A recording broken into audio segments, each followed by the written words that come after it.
Entre ses courses et tiraillements, Sofato a plusieurs fois avorté. Et quand elle essayait de se tenir sur pied, il lui cassait les pieds. On lui achetait des béquilles. Il venait la nuit voler ses béquilles. Parce que pour eux, ce projet ne doit pas marcher. Sinon, ça amorcerait l'envol de l'industrie burkinabé. Ce qui leur ferait perdre une grande partie de leur marché. Il fallait donc coûte que coûte noyer ce projet. Durant 4 ans, ils croyaient avoir réussi leur coup. D'un coup, le capitaine arriva d'un coup de maître porta un coup fatal à leur projet funeste. 6 ans de rêve, 6 ans de bataille sans trêve. Voici, aujourd'hui, Sofato est une réalité. Ils ont voulu enterrer Sofato par tous les moyens. Mais tout comme le peuple burkinabé, Sofato a repoussé comme la bonne graine. Sofato court déjà, au-delà même de marcher. Elle court avec fierté pour aller arracher la souveraineté du peuple burkinabé. Peuple burkinabé.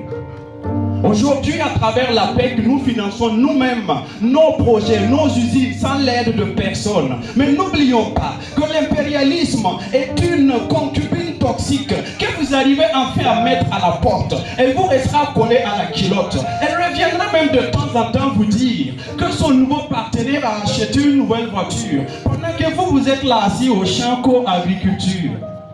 L'impérialisme que nous avons chassé hier reviendra nous dire que ces anciens et éternels partenaires construisent des gratte-ciel. Le président conduit des limousines pendant que nous on est là qu'on construit des usines. Mais restons sereins, continuons sur notre chemin. Le vrai développement, ce n'est pas quand la capitale gratte les ciels. Non, le vrai développement c'est d'abord quand le peuple mange à sa faim.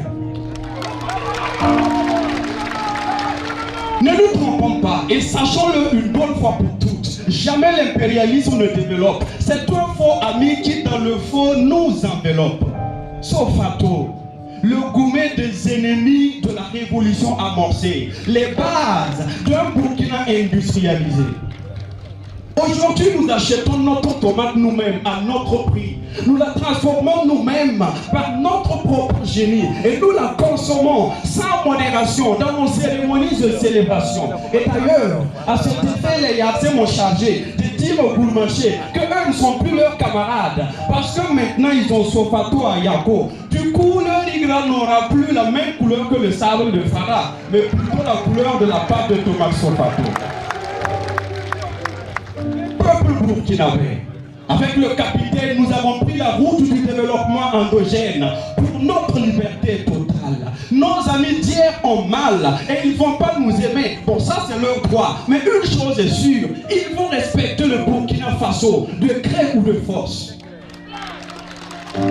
Parce que maintenant, nous n'attendons plus que quelqu'un nous donne notre liberté. Nous arrachons nous-mêmes notre liberté. Laquelle liberté a d'ailleurs le goût de la pâte de tomate Sofato. Vous voyez une usine de transformation de tomates, moi l'artiste, je vois le symbole d'une liberté retrouvée. Vous voyez une pâte de tomates, moi je vois le goût de la liberté. Et cette liberté-là, le peuple burkinabé me charge de vous dire et de dire au monde entier qu'il la défendra à tous les prix, même au prix de sa vie. Parce que nous sommes les hommes intègres, les hommes les plus forts à l'image de nos ancêtres. Et la patrie ou la mort, nous vaincrons. Merci. Sawargo, le HDB. Mesdames, Messieurs, les opérations se poursuivent, les souscriptions à la paix aussi. Et voici à présent l'allocution de M. Aziz Niang.